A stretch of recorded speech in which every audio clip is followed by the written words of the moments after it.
હવે આપણે કીડી અને કબૂતરની વાર્તા સાંભળશું. કીડી અને કબૂતર. શું? કીડી અને કબૂતર. એક હતી કીડી અને એક હતું કબૂતર. બંને ફ્રેન્ડ હતા. આખો દિવસ બંને સાથે રમે. એક લીમડાનું ઝાડ હતું ને, એના ઉપર કબૂતર માળો બાંધીને રહેતું હતું. અને ઝાડના થડની નીચે છે ને એક દર હતું. કીડી દર મારે, કબૂતર માળા મારે.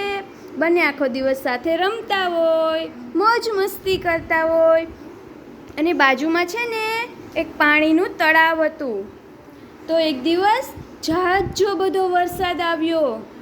તો છે ને ઝાઝો બધો વરસાદ આવ્યો ને તો પૂર જેવું થઈ ગયું. તો કીડીનું દર હતું ને થડની નીચે, એમાંય પાણી આવી ગયું. તો કીડીબેન તો પાણીમાં તણાઈ ગયા. પછી કે બચાવો બચાવો એમ કરતા હતા. તો કબૂતર તો ઝાડ ઉપર બેઠા બેઠા માળામાંથી બધું જોતો હતો. એ કે અરે આ તો મારી ફ્રેન્ડ છે, પાણીમાં તણાઈ જાય છે, મારે તો એને બચાવવી પડશે.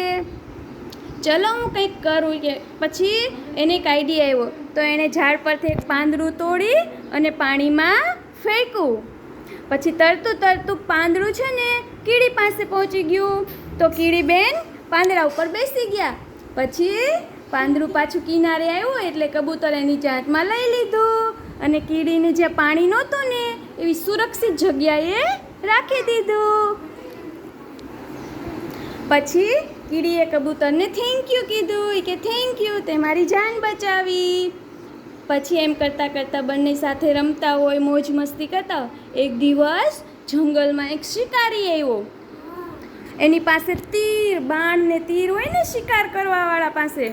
એ છે ને ઝાડ ઉપર કબૂતર બેઠું હતું ને, એનો શિકાર કરવાનું હતું. અને કીડીબેન તો જોઈ ગયા.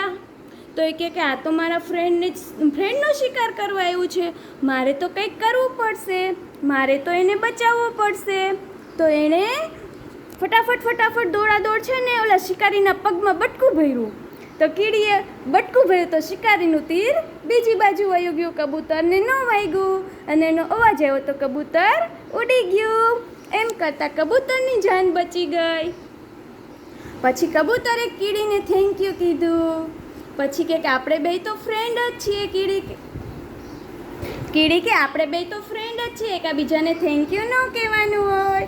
તે મારી જાન બચાવી, મેં તારી જાન બચાવી. આપણે તો એકબીજાને હેલ્પ જ કરવાની હોય. વાર્તા સાંભળવાની મજા આવી?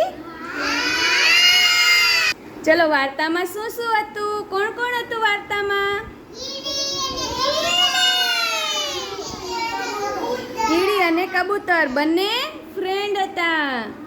એકબીજાની હેલ્પ કરી. તો આપણે આપણા ફ્રેન્ડની હેલ્પ કરવાની ને.